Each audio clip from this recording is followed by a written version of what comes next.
Nós vamos fazer uma reflexão bíblica no livro de Isaías, capítulo de número 52.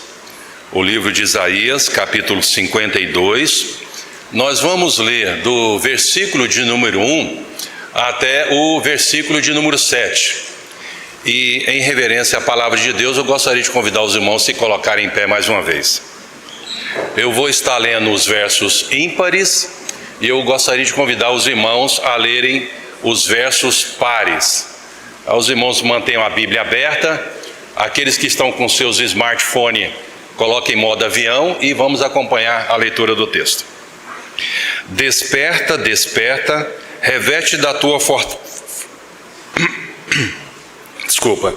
Desperta, desperta, reveste da tua fortaleza, ó Sião, veste das tuas roupagens formosas, ó Jerusalém, cidade santa, porque não mais entrará em ti nem circunciso, nem imundo.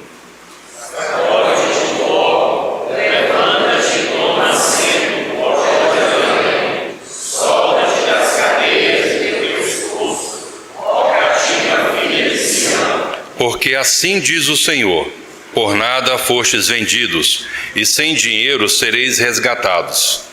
Porque assim diz o Senhor Deus: o meu povo no princípio desceu ao Egito, para nele habitar, e assim razão oprimido.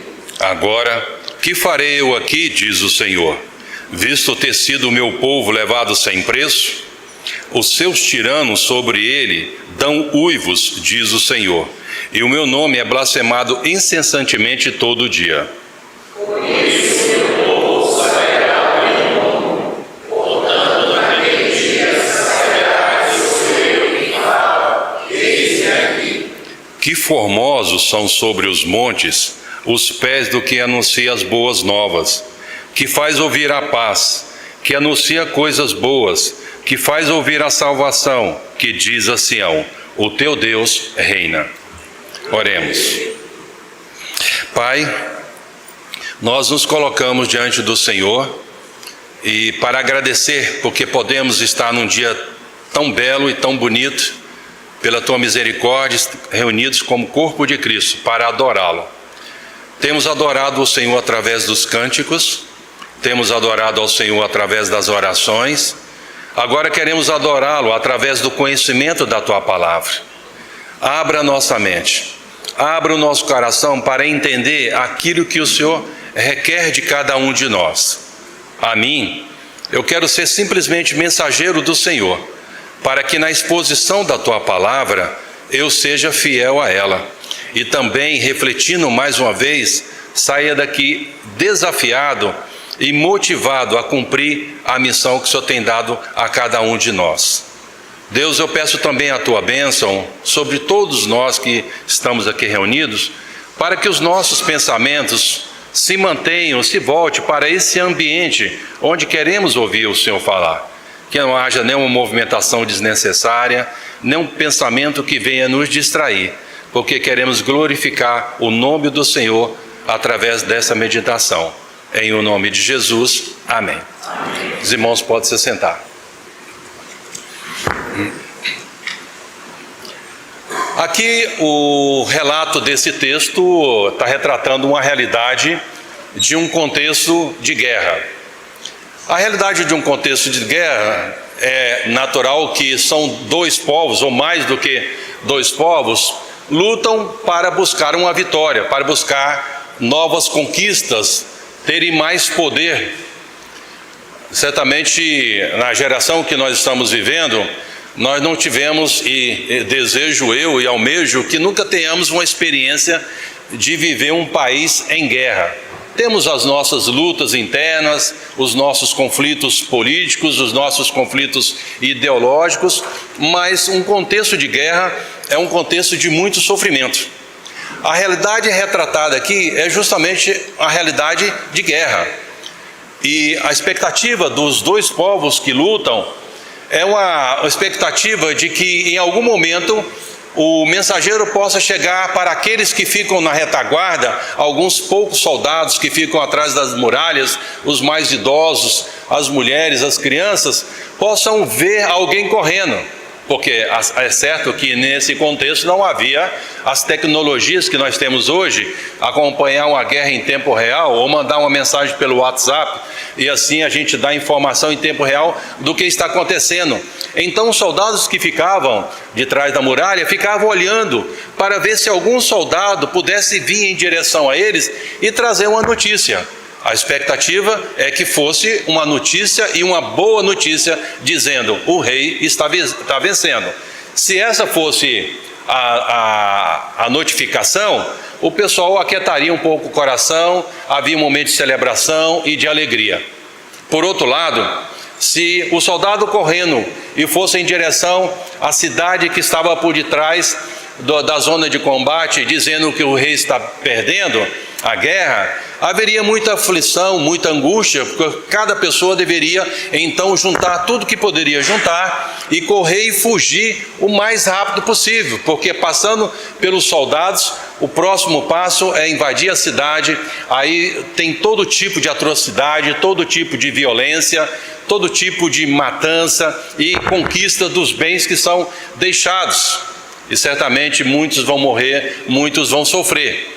E quando a gente vê uma realidade tratada pelo texto aqui, o que Isaías está levantando a questão de que o povo deveria despertar, que o povo deveria se levantar e se posicionar.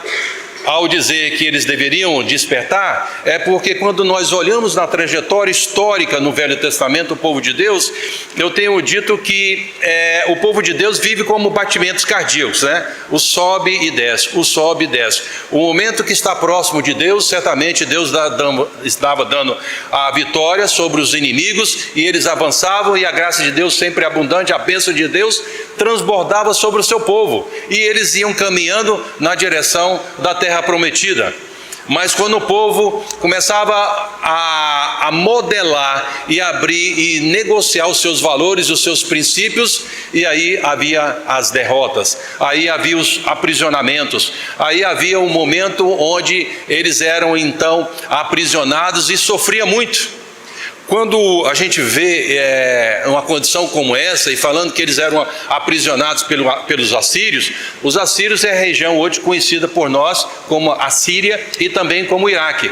Não é uma região de grande quietude, não é uma região de grande tranquilidade.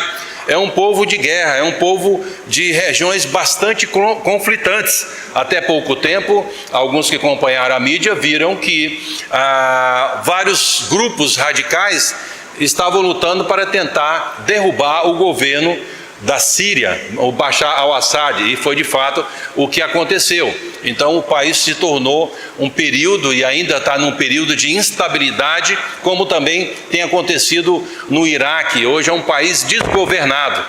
É um país hoje que os próprios cristãos têm sofrido por causa dessa desgovernança. É muito interessante porque quando eu chego e digo para vocês assim: o que é melhor, um governo fundamentalista islâmico ou um governo ditador? A gente só tem o conceito na perspectiva de um governo ditatorial. Pode ser vista como um governo de opressão, um governo ruim. Mas quando a gente começa a olhar realidades no Oriente Médio, você tem esses dois cenários. E aí você fica naquela situação: qual é o menos pior? E é muito interessante, irmãos, a realidade de países como, por exemplo, podemos citar o Iraque e também a Síria, onde existem igrejas presbiterianas nesse país.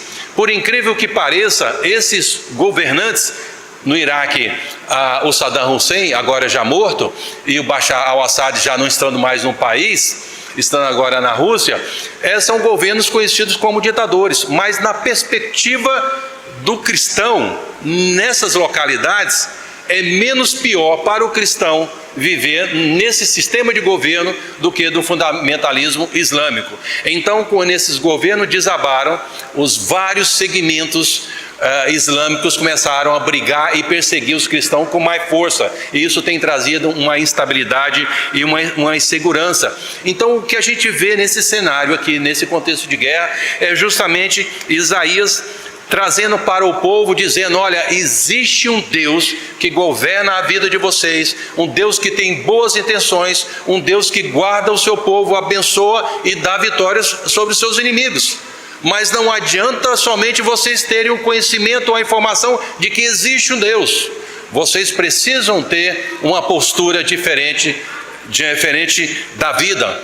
Porque o nosso conhecimento de Deus, ele pode ser um conhecimento intelectualizado. Você pode conhecer a Bíblia de capa a capa, você pode fazer citações bíblicas, mas a palavra de Deus, ele não rege a sua vida. E aí a gente fica pedindo a Deus para transbordar de bênçãos sobre nós. Eu gosto muito do Salmo de número 23, versículo 1, conhecido por nós, que o texto diz: o Senhor é o meu pastor e nada me faltará. Aí tem 3 verdades. O Senhor não importa qual imagem que você tenha de Deus, Deus continua sendo Deus. Ele não muda baseado no seu conceito e na sua imagem que você imagina que ele seja. Meu pastor, Deus não é pastor de todos. Deus só é pastor daqueles que submetem ao seu senhorio. Portanto, Deus não tem compromisso de abençoar aqueles que estão nos descaminhos. A gente traça um caminho para a nossa vida, cavamos buraco onde Deus não mandou você cavar buraco. E aí depois a gente vai buscando a Deus, pedindo para Deus ser gracioso. Mas também o salmista fala que é o Deus da providência. Então a providência está muito interligado à submissão aos padrões e os valores descritos na palavra de Deus. Então, por sermos parte do povo de Deus, nós temos aqui o corpo de Cristo reunidos, nós fazemos parte dessa família. Nós temos uma marca, que é a marca da cruz de Cristo, com todos os seus valores. E nós não podemos permitir que os valores e os padrões estabelecidos pela sociedade venham entrar no meio da igreja e mudar o nosso estilo de vida. Eu sei que a lei nos impõe.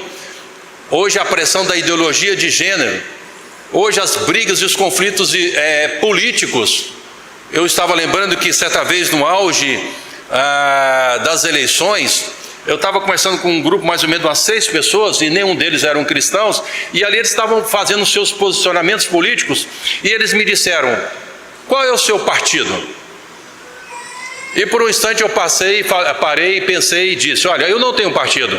Mas como não tem? Todo mundo tem, ou é esquerda, ou é direita, ou centrão, ou centro-direita, ou centro-esquerda, e aí as variáveis que tem.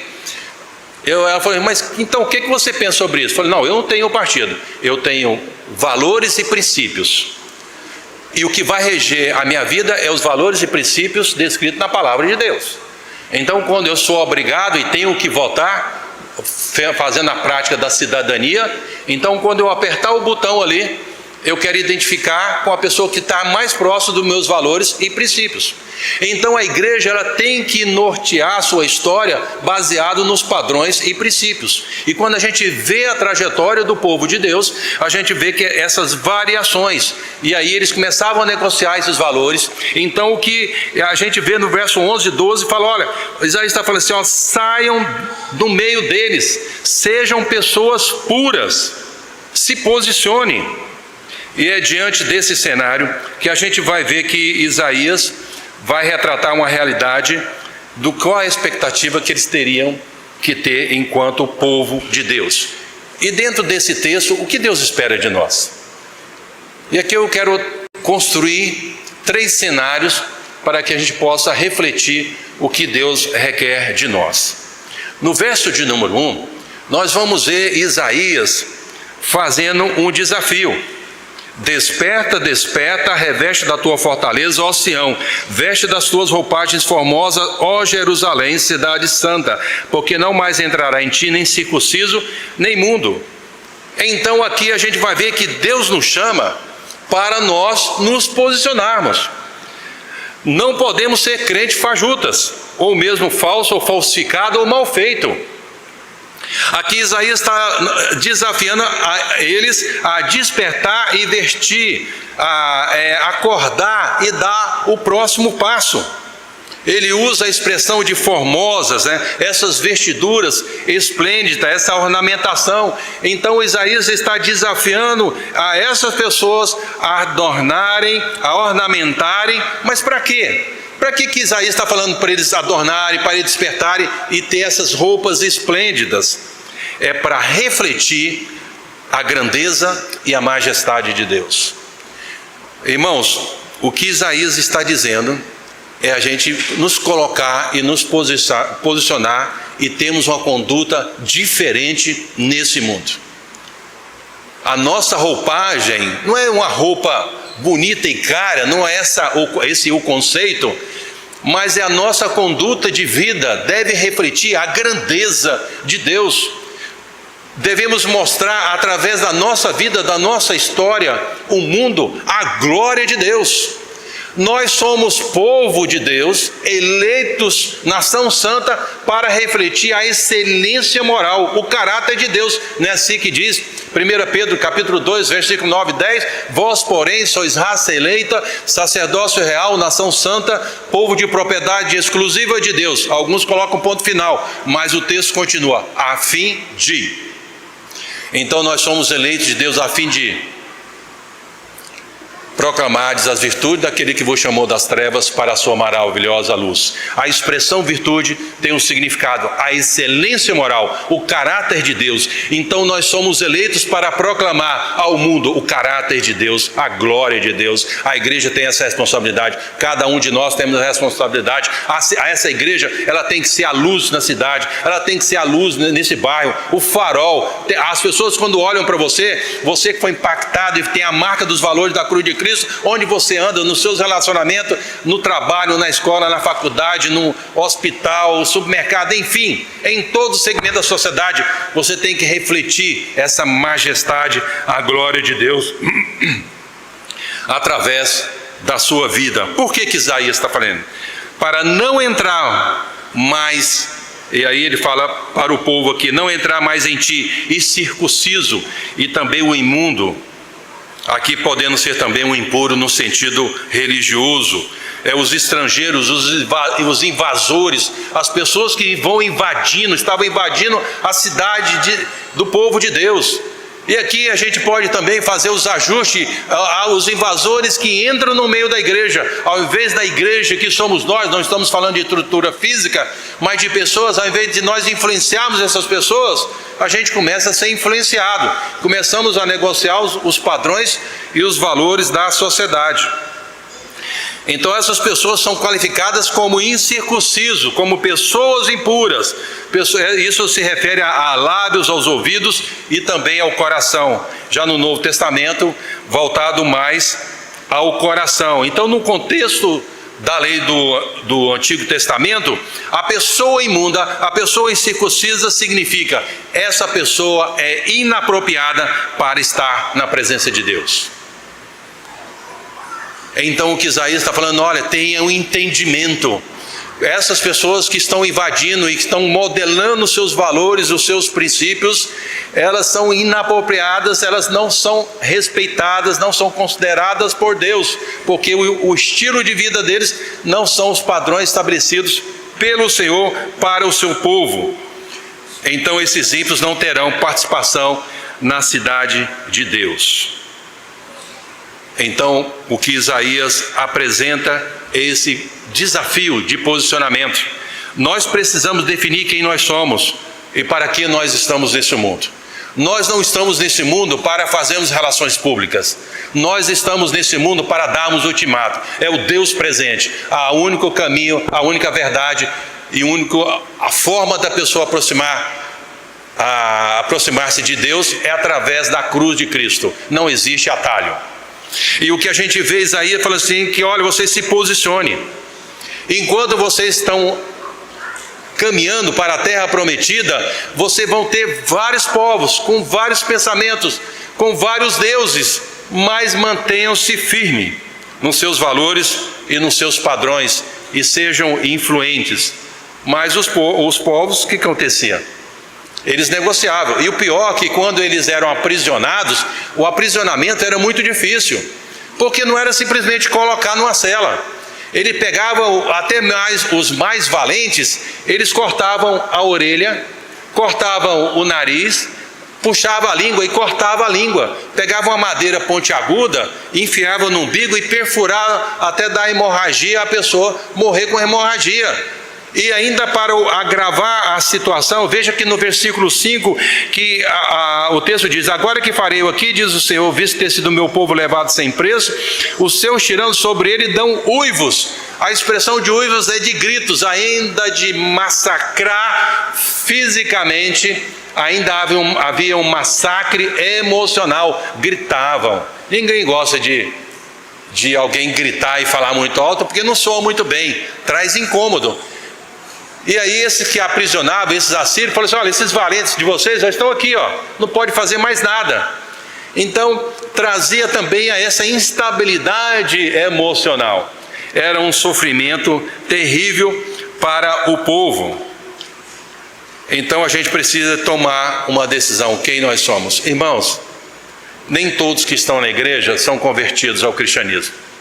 Tem muita gente que está aqui, ela só está por estar, porque gosta do ambiente, gosta de convivência com alguns, mas a partir do momento que você vem à igreja, você tem que ter uma vida devota a Deus, amar a palavra de Deus e ter um estilo de vida compatível com a palavra de Deus, e não somente uma convivência por gostar de pessoas.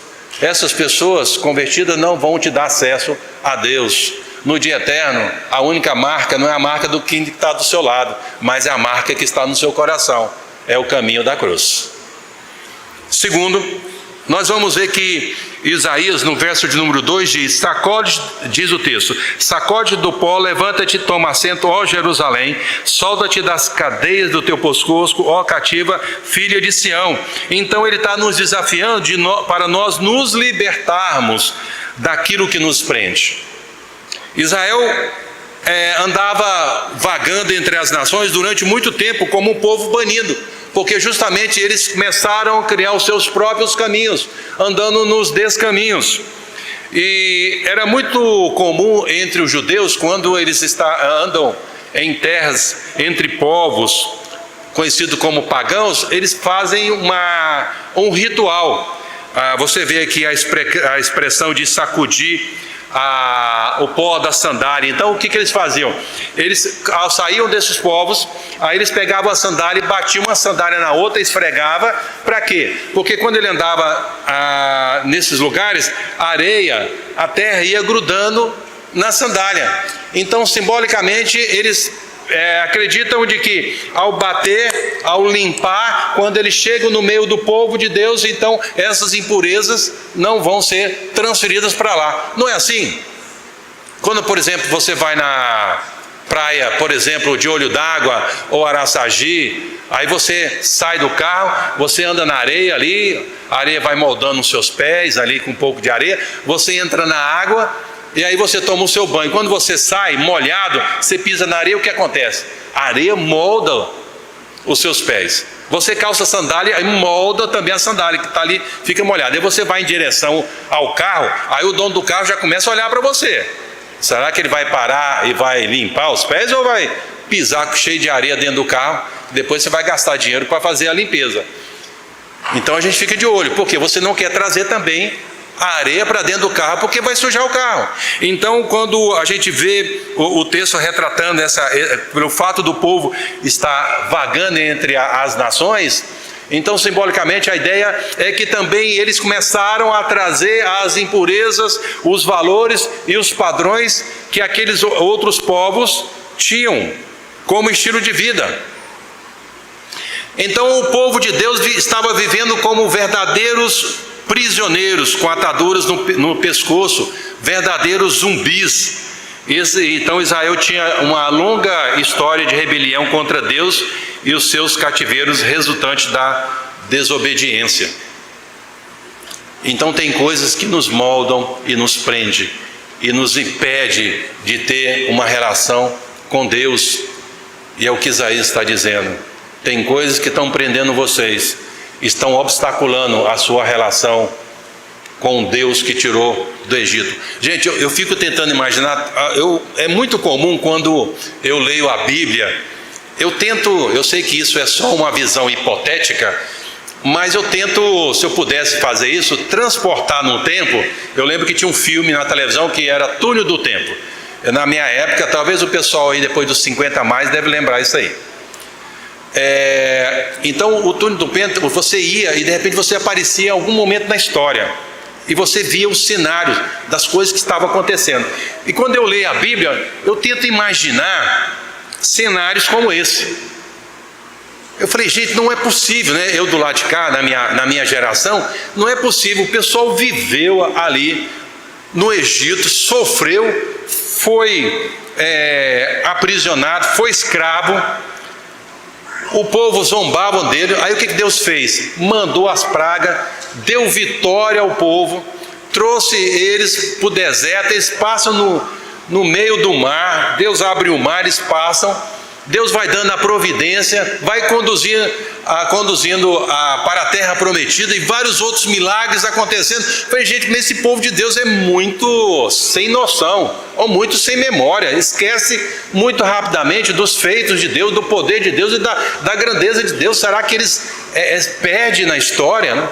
E eu gosto de ver esse cenário, para ver o comportamento, né? A ação de Deus, o povo ali, os espectadores, os que estavam vivendo as experiências, os que estavam ali observando para ver o que ia acontecer. E o Evangelho também é muito rico com a história de Jesus, né? Ali com seus discípulos. Então, a pergunta que eu gostaria de fazer: o que está te prendendo? O que atrai tão fortemente que obstrui ou obstacula a sua relação com Deus, o seu posicionamento? Nós temos que fazer um esquadrinhamento do nosso ser e vasculhar nossa intimidade, tentar essa busca interna para ver o que atrapalha eu caminhar dentro dos padrões e dos valores que Deus tem estabelecido através da Bíblia, a palavra dele para nós, que deve reger a nossa vida. O que obstrui? O que são as coisas que dificultam, ou as coisas que nos impedem a ter uma vida com Deus? Porque é muito fácil estar na igreja, vamos cantar, todo mundo canta, vamos orar, o automático já nos leva a fechar os olhos e abaixar a cabeça. Mas quem é você? Qual é a sua compreensão de Deus? E o seu entendimento de Deus, o que te leva a olhar para esse mundo? A gente tem que ter, como igreja, um impacto na nossa geração. Você só pode viver a sua geração. A média da geração brasileira é em torno de 84 anos. Uns vivem mais e outros vivem menos. Mas essa é a geração mediana. Você não pode viver outra geração. Então você só pode trazer um impacto enquanto você está vivo. E você é como todo, eu falo que nós cristãos, como nós estivéssemos no palco da vida, todo mundo está olhando e observando o nosso comportamento. Nós somos aí observados, o que a gente fala, o que a gente comenta, a forma como vestimos, como nos comportamos, transmite uma mensagem. E a gente, muitas vezes, o que a gente fala, e fala muitas vezes bobagem, né? Fala uma verborreia. Bom, essa expressão verborreia é uma junção de duas palavras. Verbo, que significa palavra, e réia, diarreia. Então, uma diarreia de palavras. A pessoa não tem nada, então ele vai ter vai vomitar essa diarreia de palavras, porque não tem conteúdo. E, na verdade, nunca se posicionaram e, de fato, nem sabe quem é Deus. Tem uma imagem do conceito do que Deus é, mas ele não sabe verdadeiramente quem é Deus. Você vai saber quem é Deus é com a palavra dele.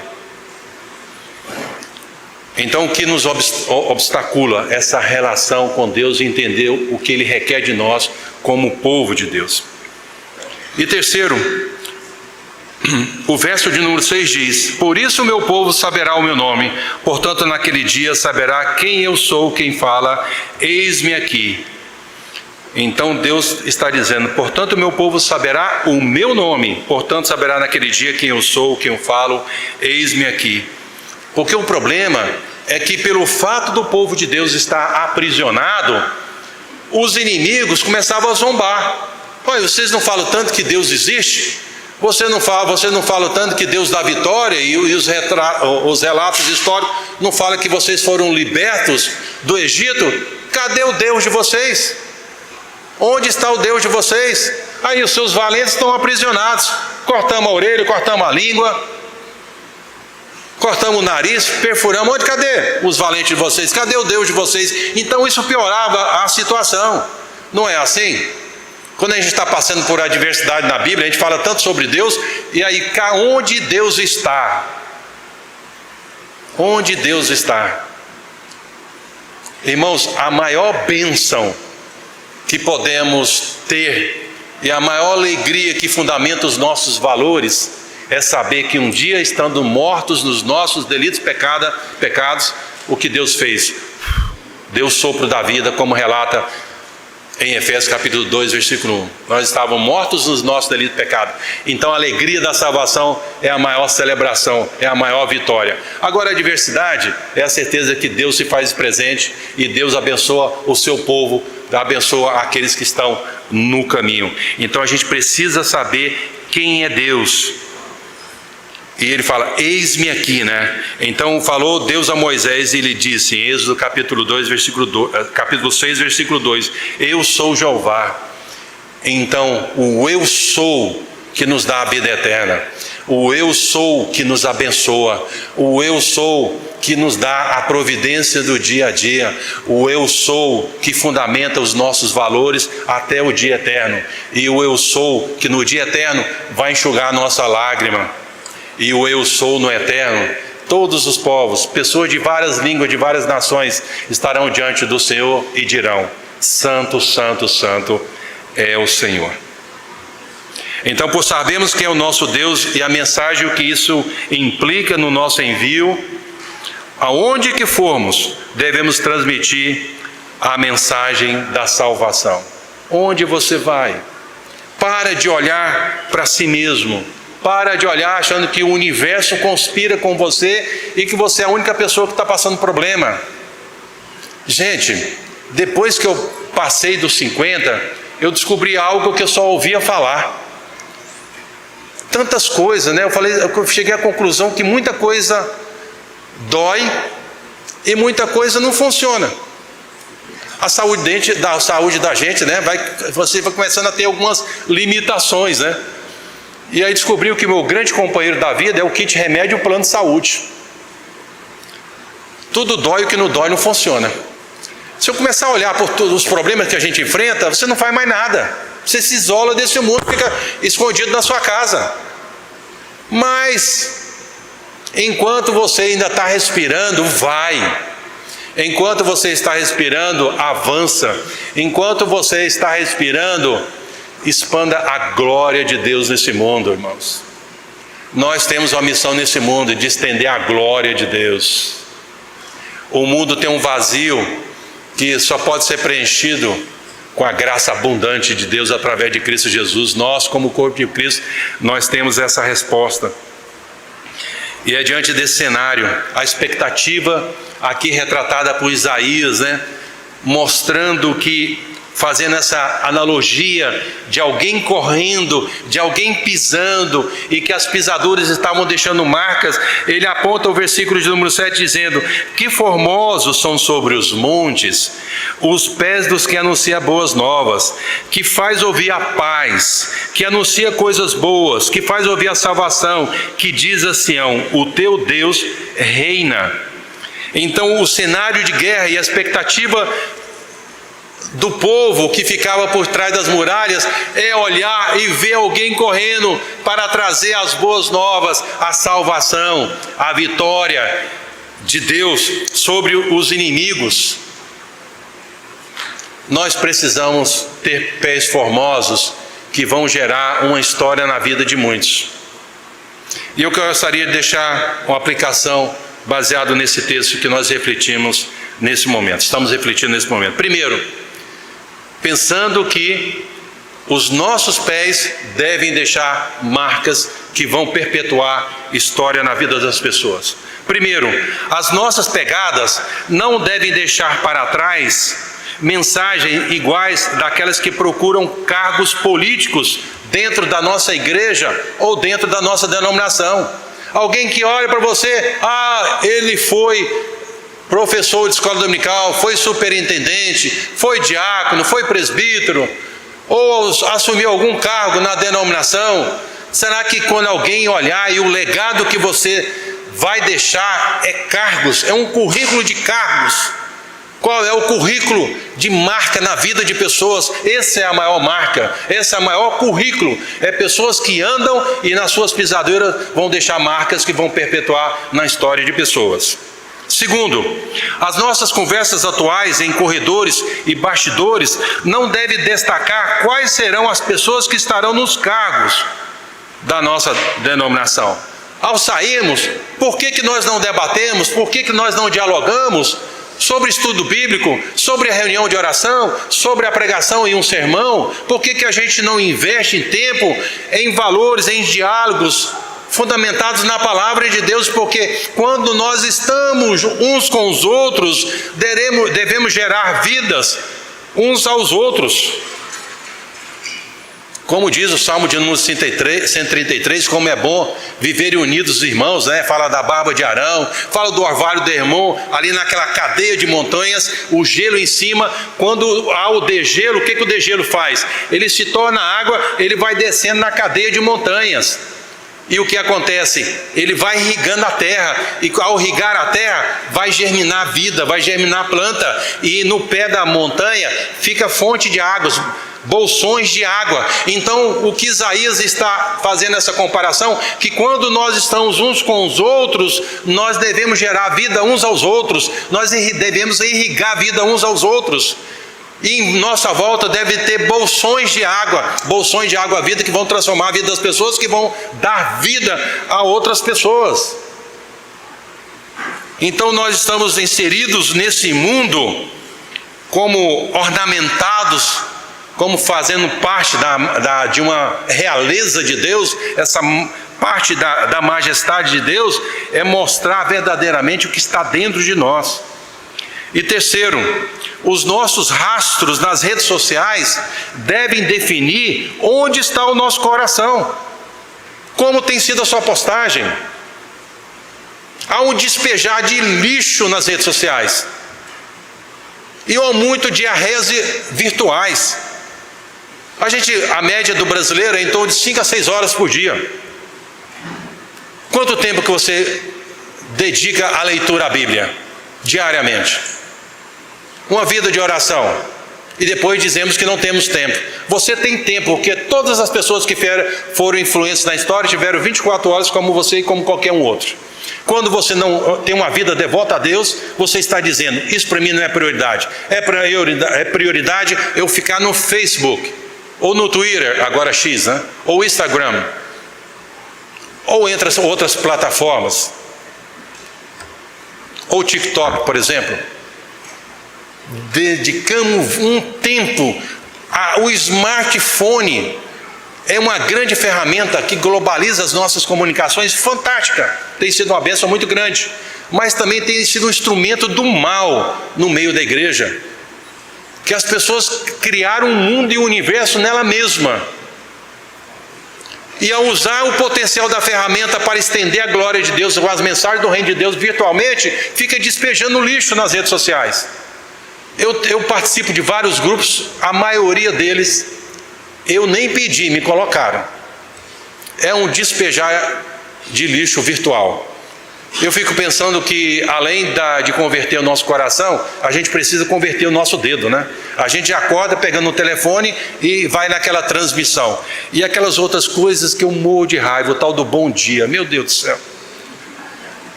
Por que você não põe um texto bíblico?